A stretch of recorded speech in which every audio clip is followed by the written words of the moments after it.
Welcome, everyone. We have gathered here today with important marketplace from 4 continents. Walmart from North America, About You in Europe, Jumia from Africa, and Tmall from China. As the Minister of Trade, we always try to work in close cooperation with global players e-commerce. The finest example of what we have achieved so far is our cooperation with Walmart. Last year, we have worked together, bringing together the Turkish companies and Walmart representatives in various meetings, online and in a person. As a result, more than 70 Turkish companies have started selling their products called Walmart. We continue to work hard, having more and more Turkish sellers on there. I would like to give the floor to Forrest of Walmart first. Normally, we had been planning on having Brooks here in person with us. Unfortunately, due to issues out of our control, he will be joining us online today. Welcome, Brooks, by online. Thanks for having me. And I have one question, Brooks. Walmart is the largest physical retailer in the United States, but in recent years, it has rapidly transformed into the major e-commerce brand. How did you translate your in-store experiences into your online model? What advice would you give to companies transitions from physical stores to online stores? Please, Brooks. Yeah, it's an excellent question. Let me first thank you for the opportunity to participate in this panel. It's an honor. I'm so sorry that I couldn't be there in person. Many of you in the audience have reached out already on LinkedIn, and we're getting connected. So I look forward to keeping those connections and meeting you all in person at a future event. Walmart in its history has adapted and changed a lot over the course of the years. It started as a single store in Bentonville, Arkansas in the United States. Today, we have a footprint of over 10,000 retail locations around the world.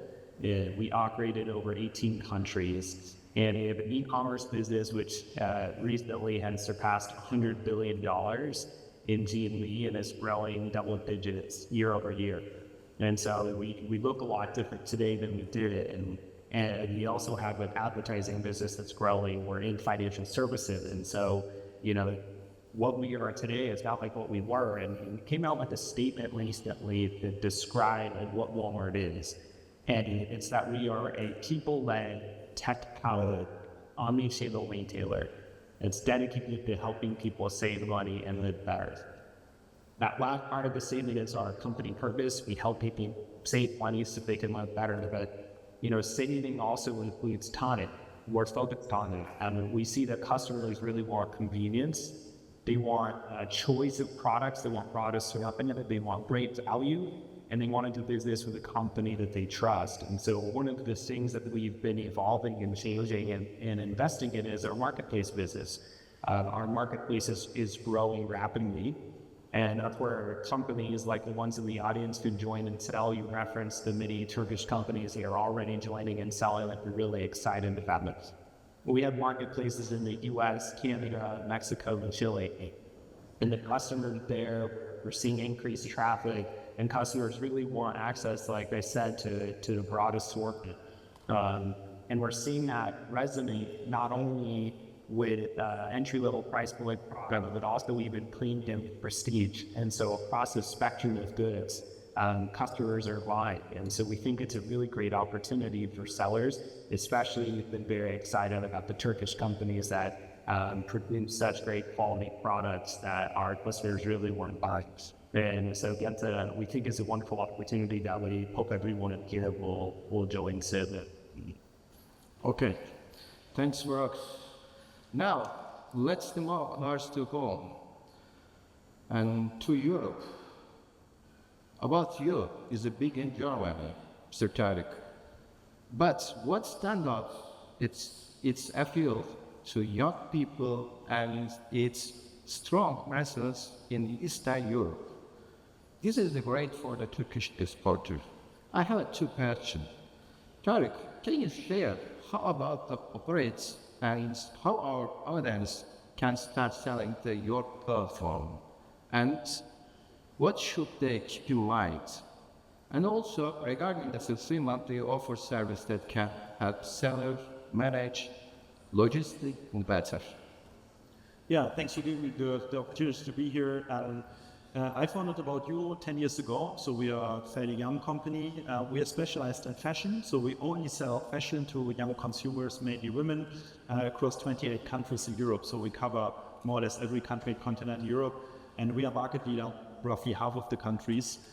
We do roughly 5 billion in GMV, growing rapidly. And we are selling fashion, as mentioned, mainly branded fashion, so Nike, Adidas, Levi's, Tommy Hilfiger, but also non-branded fashion, and especially the latter, the non-branded fashion part, becomes an increasingly important aspect of our model. Why we can become so successful is mainly in three things. We have a great smartphone app, that's obviously very important. We are very good at inspiration, so the consumer is not just seen as an e-commerce platform, but really as a source of inspiration.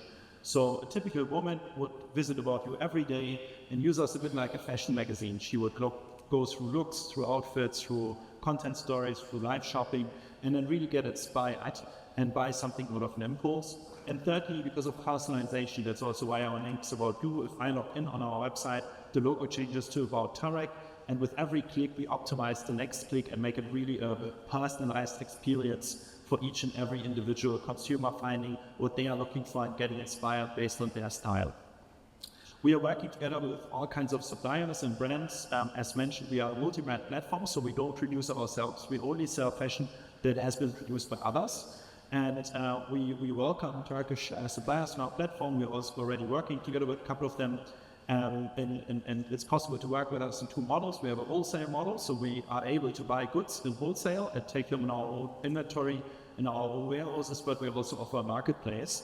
And in marketplace, you can either send directly from your own logistical facilities to the end consumer, or you can use the fulfillment by About You option, where basically the seller puts inventory in our warehouse, and then we do the fulfillment on behalf of the seller. With this, you will reach more than 50 million monthly active users, or 45 million monthly active users, so it's fairly large. And so a good proportion of European consumers. And I believe Europe in general is a very interesting market. We hold a population of 700 million people willing to spend a lot of money and growing digitally, because Europe historically, for whatever reason, has seen lower online penetrations, but it's now catching up. So more and more people are now buying online rather than offline. So it's a huge market, and it's a fast-growing market in the online segment that everyone that sells through About You will profit from. Okay, great stuff, Tarek. Now, let's look at Africa, a region with huge potentials. Africa is growing fast, especially in the e-commerce and digital revolution. Many are interested in this new, growing the consumer base, and it's a great time for the export to enter the African market. It's a pleasure to have Francis Dufay, CEO of Jumia, the leading marketplace in Nigeria. Francis, I have some question. Can you start by giving us the overview of the e-commerce market in Africa, especially in Nigeria? And the second one, for those interested in selling on Jumia, what's the first step they should take? Are there any challenges or opportunities they should be aware of? And the last one, does Jumia offer any fulfillment service? Please. So Jumia is an e-commerce company that was founded about a decade ago that only focuses on e-commerce in Africa. So 100% of our customers are African, and 99% of our employees as well. We do both retail and marketplace, and we have good working relationships with a number of Turkish brands already. So looking at the market, the African e-commerce market is very special in many ways. it has a few defining features. The first one is growth. Growth driven by population. Today's population in Africa is 1.4 billion. It's going to be 2.5 in 25 years. It's going to drive huge growth of consumer demand, obviously.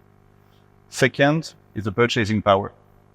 The Ministry of Trade mentioned this morning that the income per capita in Turkey is $14,000. In most of the markets where we operate, is between $2,000 and $4,000. So we're talking very different purchasing power and a great need for affordability, value for money in everything we sell, being goods or service. And then adding to that, there's logistics complexity. Logistics towards Africa and logistics within Africa, which makes this market huge, one of the last growing markets for consumer demands on Earth, with rapid growth, but also tricky, challenging, and very special to serve. The one thing that Turkish companies need to care about while looking at Africa, above all, would be affordability of the products. That's the most important thing. We're talking to consumers who are making maybe $200 or $300 a month. So buying shoes for $7 is a strategic investment. That's very serious. So price is everything. We need acceptable quality. We need reliable service. But it starts with the price for very price-conscious consumers. And that's the one big thing. And then beyond that, within the price, of course, we have the design, manufacturing. I have no doubt we have all the capabilities in Turkey for that. And there's also inbound cost, so logistics towards Africa, which can be efficient or inefficient. Usually when brands and suppliers get started, the first shots are not the most efficient. So managing to be very efficient on sea freight, customs, all the way to get goods into the country is extremely important because that builds into the price. And then Jumia takes care of the rest. You were asking, so we do provide logistics services. Within the country, we provide fulfillment, delivery, returns. We take care of everything. That's our specialty. We fix logistics in Africa, within Africa. So that makes it very easy for suppliers and brands. We've had very successful cases with Turkish brands. And then we really focus on on solving local issues and local challenges. And we need our suppliers to be bringing the most affordable products and the best value for them. As simple as that. Fantastic, Francis. Thank you very much. Now, let's turn our attention to China, a country that leads the global e-commerce industry. What is the huge population of online shoppers? Many companies want to enter this market. We are lucky to have Jennifer Wang, General Manager of the Tmall Europe, here to guide us on our journey into the Chinese e-commerce market. Now, Jennifer, Chinese makes up over 50% of the global e-commerce. Can you start by giving us the overview of the e-commerce market in China? And considering Turkish companies don't have a lot of experiences selling in China, what key trends and the opportunities should Turkish seller know about? And second one, for the Turkish business looking to enter the Chinese throat, Tmall, what is the best way to get started? Any specific strategy and the insights of share? And the last one, and the terms of logistics and the fulfillments. How does Tmall support the seller in managing their opportunities in China? Please. Those are a lot of questions. Happy to be here. And I would like to know, first from our audience, who out of you have already tried to do business with China directly or indirectly? Can you please raise your hand to show me? Okay, thank you. And how many of you are planning to do some business of China? Can you raise your hand? Wow, I think we have fair amount of interest going to China. As the host just explained to us, China accounts for 50% of the global e-commerce market. And people sitting here might ask why. It's because all the e-commerce companies sitting here today were suddenly making e-commerce such a big thing? No, because China didn't start with embracing brands in the traditional setup.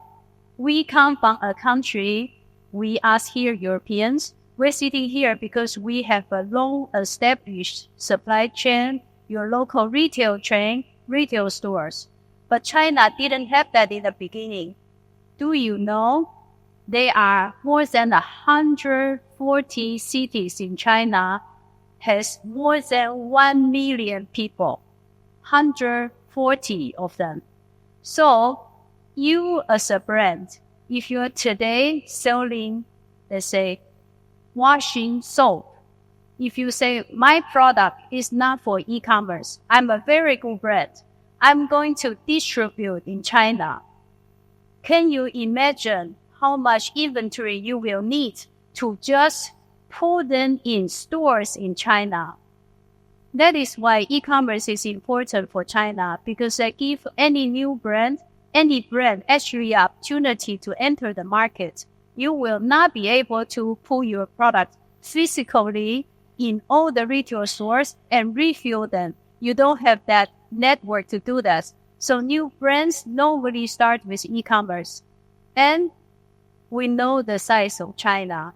Do you know, I was just talking to someone today, do you know what is the price we can do, or any Chinese logistic company can do in China to dispatch your shipment?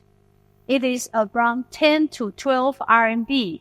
We're talking about maybe 60 Turkish lira for the first 1 kilo. If you pay that price, it goes all around China, even to Mongolia, for the same price. So it's one country, one supply chain, and one logistics system that make e-commerce so powerful. So that answers the first part, and also second part, the fulfillment. Companies working with Alibaba, Tmall, or actually most of the Chinese platforms will first try to ship their product to China in the bonded warehouse and follow the local dispatching system, like what I just explained.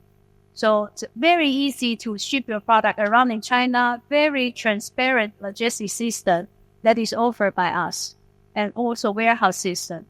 My advice for any Turkish company who would like to enter China, I will advise to first study your product. Make sure your product has its own idea, has its position, has its brand, its stories. And that is normally for the international brand, the first assessment going into China. I'm not telling you to hire a very expensive consulting company to do a 2 years study about your product and your price position. I'm telling you, talking to people, go to China, see what local people are doing to integrate yourself in the local scene and think about if your products are right for China. And we are here offering our service free of charge to give you the first evaluation to see whether your product, your position, your pricing is suiting what Chinese people like to buy. Thank you. Thank you very much. Brooks, let's come back to you. How do you think the U.S. e-commerce market will develop the future? What will Walmart look like in the future? And also, what does Walmart offer the Turkish companies selling on your websites? What kind of challenges await those trying to break into the U.S. market? Please. Yeah, so, I'm part of our Walmart international business. And like I said, we operate in over 18 countries. And that gives us a window into the world about customer trends and what's happening. 255 million people shop with Walmart around the world every week. That's in-store and online. It gives us a very good view about what's happening, what trends are going on. In some of our markets, we have digital sales that account for half of total revenue, with deliveries happening in less than an hour. Other countries are building their e-commerce businesses. So we really get to see a wide spectrum. here's what I'd say in terms of what's happening with the consumer and what they want and where we're focused. Customers are resonating, like I said, with broad assortment. They want the selection. They want a wide range of products, and they've been trained to, pick up their phone, look for something, and they expect that we have it. And the second thing is, I would say value. That can be lower price point items, that could be more premium items, but they have to be good value. And so that's why Marketplace is growing and resonating, is that customers are liking the broad selection they see on our marketplaces, and they're seeing the value that companies can bring, including the Turkish sellers you mentioned. And so we're focused on, and as we kind of look ahead to your point in the future and what's happening, Marketplace is an important investment for us, and why we're so focused on it, because we see that as what the customer wants now and will allow us to be adaptable in the future. And so for all the companies sitting in the audience today, there's a few things that I would highlight about our Marketplace business. The first is we just launched a new seller center platform with a redesigned look and feel, and making it a lot easier for you to join and list your products and access all 4 marketplaces that we have in Canada, US, Mexico, and Chile. We want you to be able to easily sell your products across multiple marketplaces, taking advantage of our global footprint and the customer reach that we have. We know that fulfillment in a new country can be challenging, particularly in e-commerce. So we have Walmart Fulfillment Services, a logistics service offering in each of those 4 markets. So regardless of where you're selling, you have an option to send us your inventory. We will pick, pack, and ship that item for you, simplifying the process. We also have an ad platform. So we know how important it is to get noticed and get recognized, to have your items build momentum. And so we've created a self-serve platform for you to easily log in, set campaigns, get noticed that way. And finally, I'd highlight, I described Walmart as a people-led, tech-powered company. And these tech and services that I mentioned are enhanced by the people and the team that we have. We actually have a dedicated team of associates to support marketplace sellers and even Turkish marketplace sellers. So we have a team of really talented associates ready to support you. My invitation to everyone in the audience is we want you to sell with us. So please reach out, take advantage of the team that we have. We'd love to see you on our marketplace. Thanks, Brooks. Tarek, what do you think about the same question? Is that what do you think about the future of the e-commerce and the future about you? Where, in your opinion, is the e-commerce headed? And also, about you branch out into the other categories of it maintain focus on fashion and the lifestyle products, please. Yeah, so I think Europe is actually an interesting market in e-commerce, because Europe is a huge market in terms of consumer demand, but more than 80% of spending is still offline. If you compare it to the US, if you compare it to China, for example, that is a very low number. The online penetration in all other regions in the world, in fact, is actually much higher. So historically, Europeans have been very offline shopping driven, but one can see that the offline city centers are dying now. And the government has tried to kind of slower this development by supporting offline stores with credits in COVID, for example, but also pre-COVID. But this has stopped now. So there was a change in policy that government is no longer supporting offline stores and protecting them against going insolvent. So we see in the last actually 12 to 18 months, we have seen record numbers in insolvencies offline. Now, offline stores are going away, but the consumer is still spending. So the spending will end up online. And that's why online actually will have massive growth, even though Europe obviously is not the most growing region in total GDP. But online especially is a very growing market, especially in Eastern Europe, for example, which is also geographically close, obviously, to Turkey. So I think Europe is a good place to be in terms of online. And what has been clear is that it's a very difficult market. A lot as laid out in Africa actually also holds true for the complexity in Europe. We are dealing with 28 countries. We are dealing with all sorts of currencies, of languages, logistical problems. There are some customs, etc. So you need a platform that actually helps you solving this complexity, which About You does. We are active in 28 countries with local currency, with local language. Obviously, we are connected to the most favorite last mile carrier. So by being connected to About You, you can actually reach every consumer in continental Europe in terms of fashion. And I think that's a very interesting opportunity. In terms of About You, we are definitely planning to expand our category assortment as well. So now we are offering fashion and sports, also kids wear. We are planning to go into beauty and living in the next years to come. So there will be a category expansion. We are also expanding our supply models, making it even easier for cross-border suppliers like manufacturers from Turkey, from China, to sell through About You to European customer in a compliant way. And we're obviously helping our sellers to succeed even more, offering, I guess, what everyone offers: marketing services, fulfillment services, financing services, and everything that basically is necessary to succeed in Europe. And especially in the affordable segment, we definitely see a lot of potential. We have a lot of brands that are more in the, I would say, premium segment, and we are seeing high demand in the affordable segment that is not yet covered by the European sellers and European brands that we are having. Thank you very much. Thank you for the information. Francis, Africa has the great potentials. Which countries and categories stand out for e-commerce operation in Africa? What are the key issues that Turkish companies should absolutely avoid when entering the African markets? Good question. Yes, thank you. So, I think African e-commerce, in a way, is very similar to what you see in other countries in terms of categories.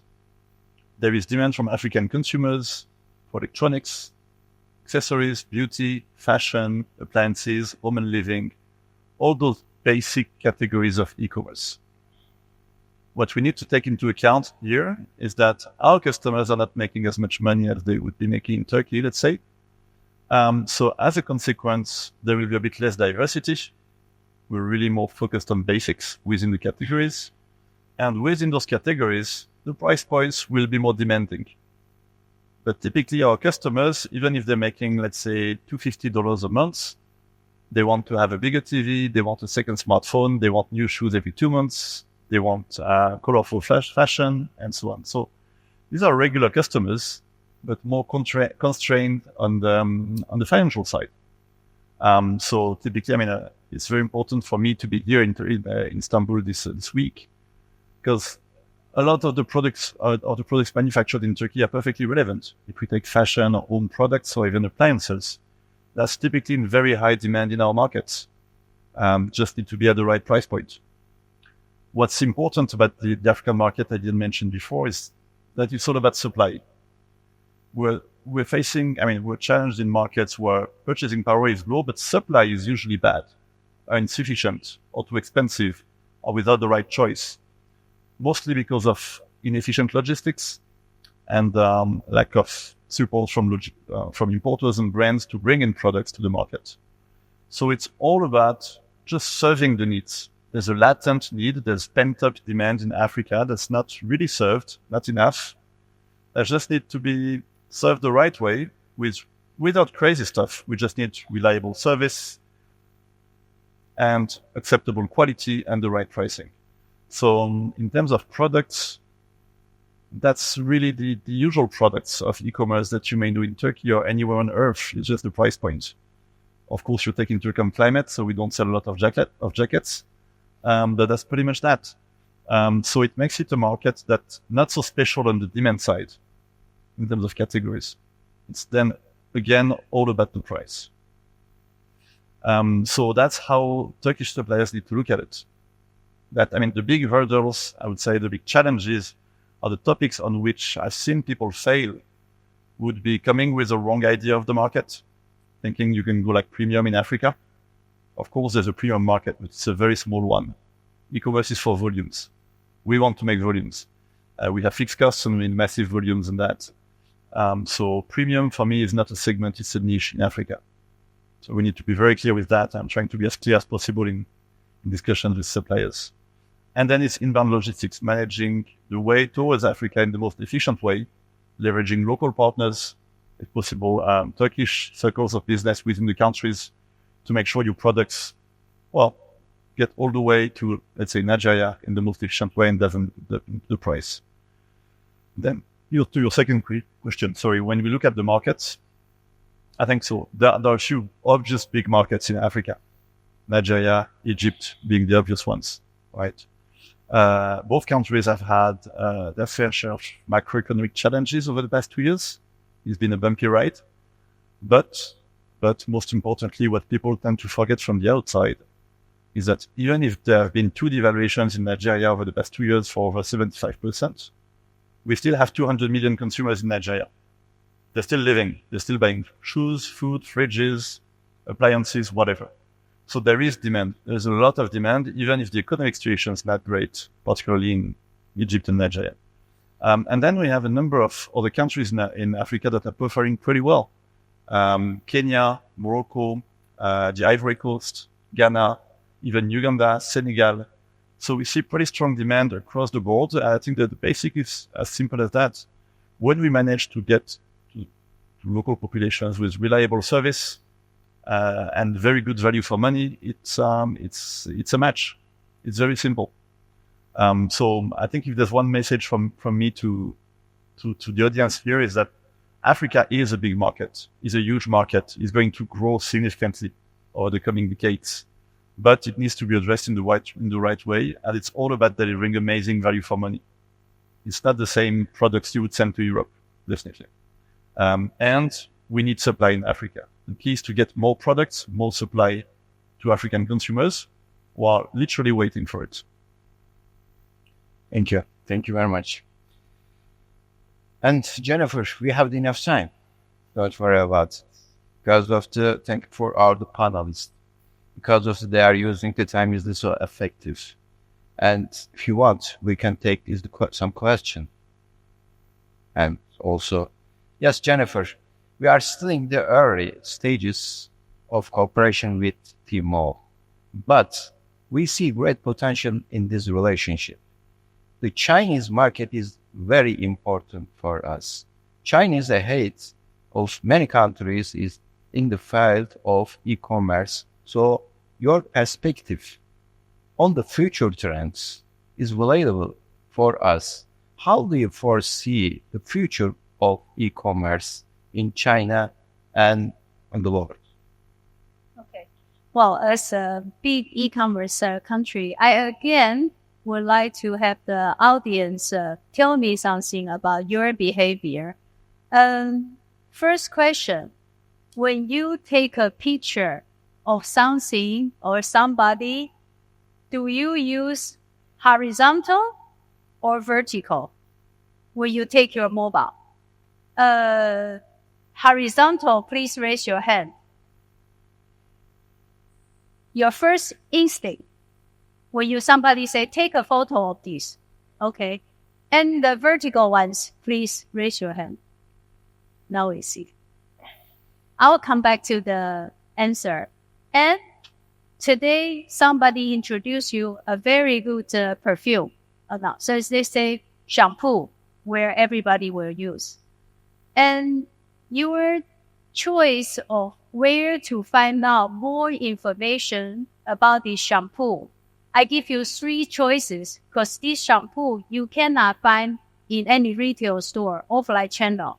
So choices are, first, official website of the company. Second choice, Instagram. Third choice, TikTok. So now we're going to start. Who will first go to the official website to check for this shampoo?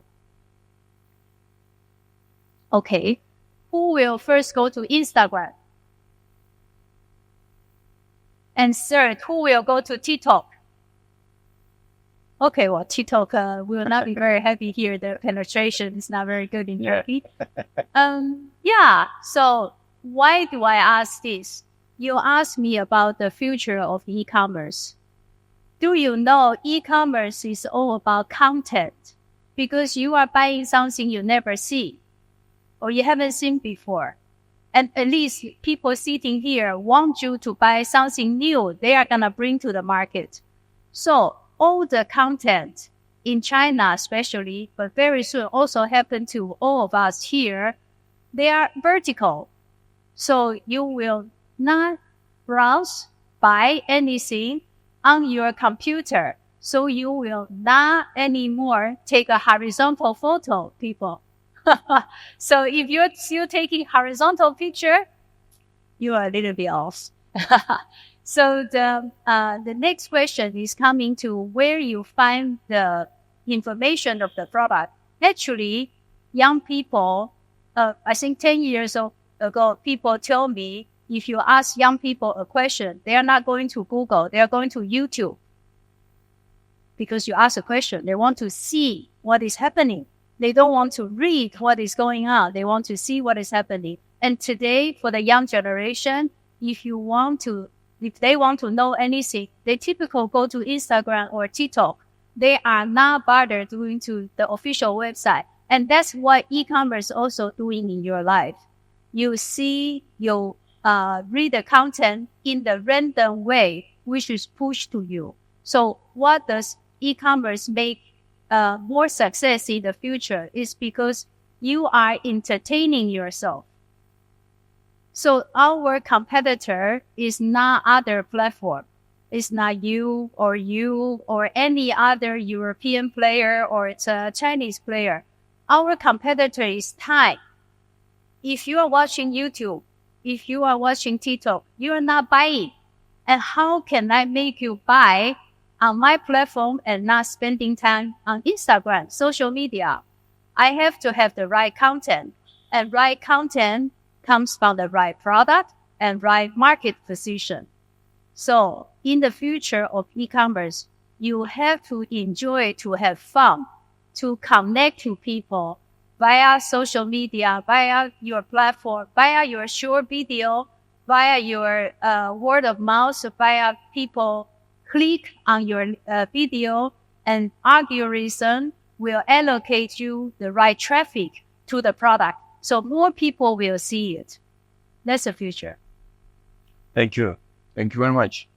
Yes, if you have any question to our panelists, we're waiting. Please.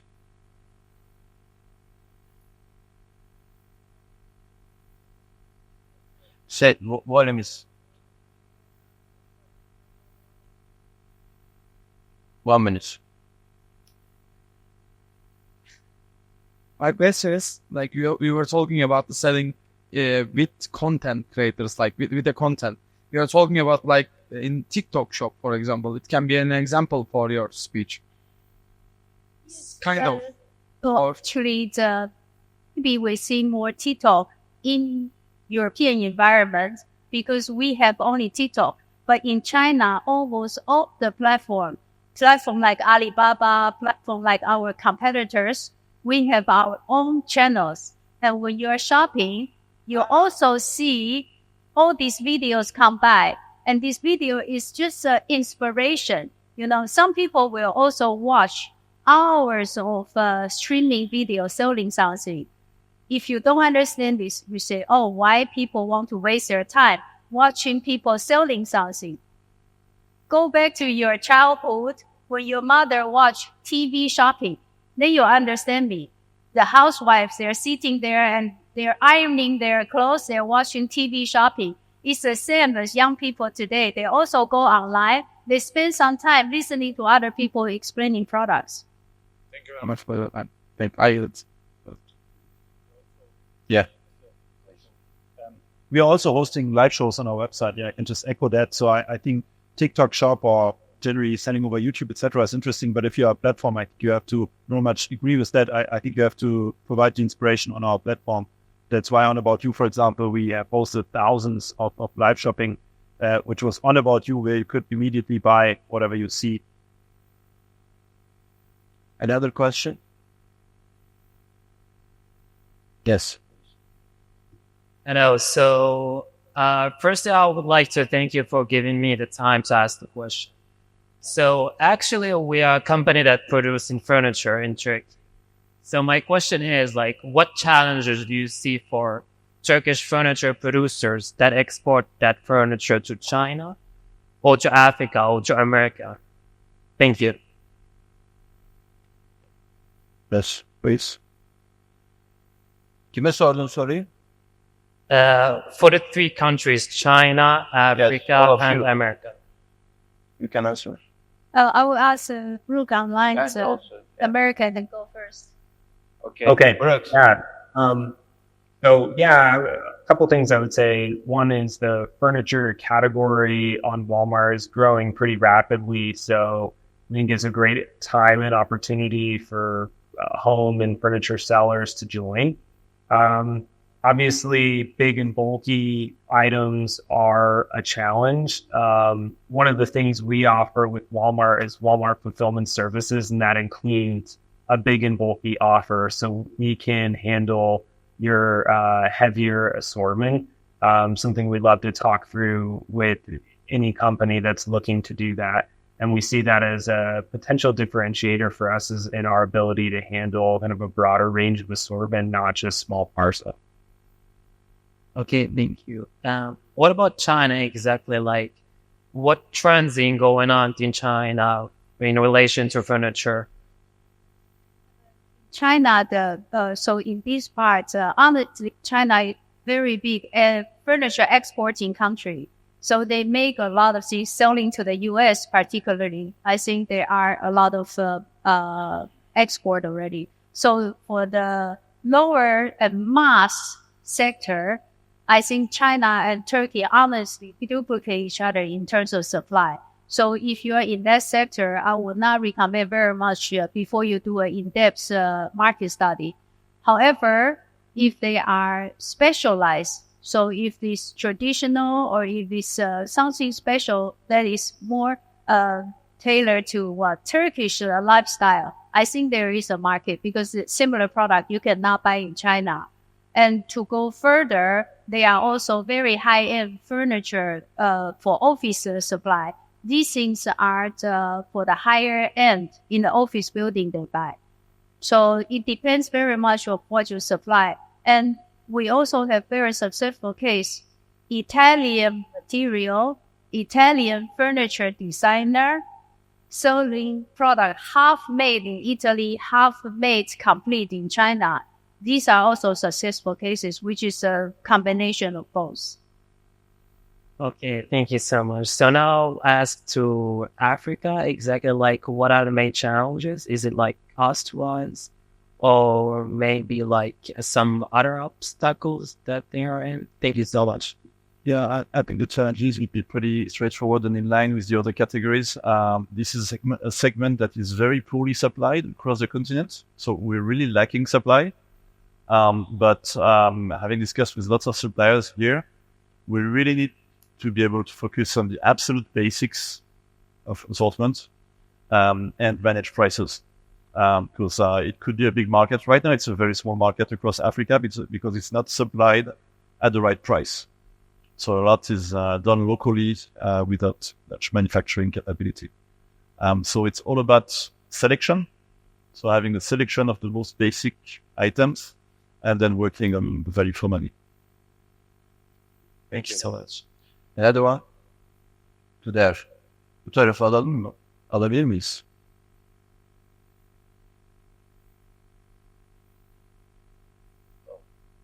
Tamam. Bir sonrakinde sana veriyoruz. Abdullah kim almıştı orada? Abdullah Bey sen alın.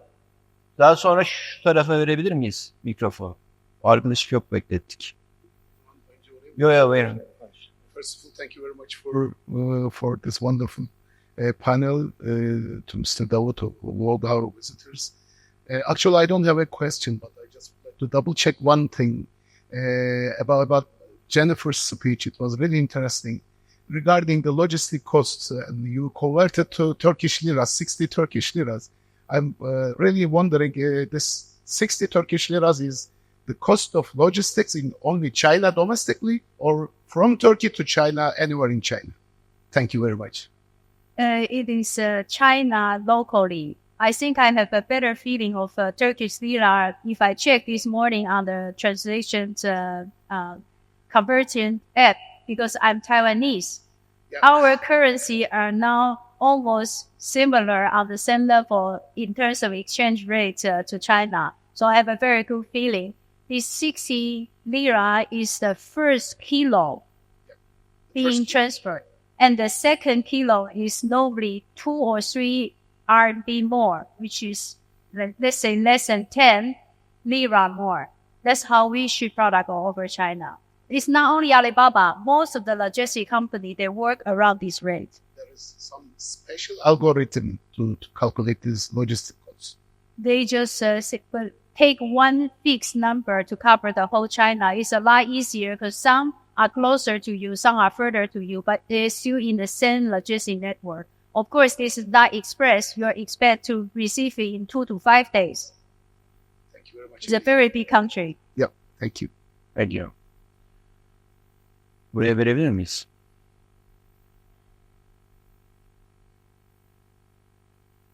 Where is the ladies? Ladies the first. We are waiting from ladies. The question. Hello guys, my name is Yüker. I was gonna ask a question for Jumia actually. He told us like there's a big market for African customers and they need a really big supply from other continents. But what about the tariffs and the custom restrictions for the especially North African countries, for the Morocco, for the Egypt? Like when we try to send something or ship to there, there's a big restrictions for imported goods. Like, do you guys have any plan for the future to solve this problem, or like is it gonna continue like that and we need to solve in our ways? Because like if it needs to be affordable, it should be easy to send to there, but like it's not, I guess. And that's definitely part of the challenge. I mean, you've seen the macroeconomic environment we've had in Africa over the past 2 years. And you can imagine that all countries are trying to preserve their hard currency, right? So they're not really pushing for imports, to say the least. You mentioned Egypt. It's a pretty good case, right? They've been very protectionist. So which reinforces the problem, kind of, and makes the opportunity even bigger. It makes the market undersupplied, obviously. Speaking of Egypt. So that's the big challenge, getting the goods in, which happens either direct through Jumia.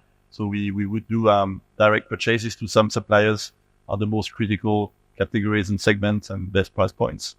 Or having the right network of local importers and local businessmen who can run the business and bring in goods to the country. It's a mix of both, right? Jumia is not going to take everything direct and retail. And some needs to be managed by brands to get goods into the country. We see, for example, in Egypt, we see lots of brands setting up local manufacturing as well, because it's a big market that needs to be served. Morocco is a bit different. It's fairly straightforward in Morocco. I'm not saying it's easy, but it's quite fair and stable. So we can import into Morocco more easily than into Egypt. And then that's the challenge for the rest of Africa. Customs are a bit unpredictable. Logistics lines can be a bit shaky and a bit expensive. So that's a hurdle that definitely makes it a bigger challenge. And a lot of it needs to be left to experts. So third-party logistics partners who manage sea freight, manage clearing, and so on. We as an e-commerce company are not specialized in customs management, and we should not. That's not our scope of the business. So that's why we also ask, we need to meet halfway with our suppliers. We also need suppliers who are thinking of how they get goods to the country, and we help. But we cannot do, we're limited with suppliers who would tell us, you pick it here and we don't want to hear about it anymore. That's a bit more challenging, and we would do that in very specific cases. Thank you. Yes, last question. To where?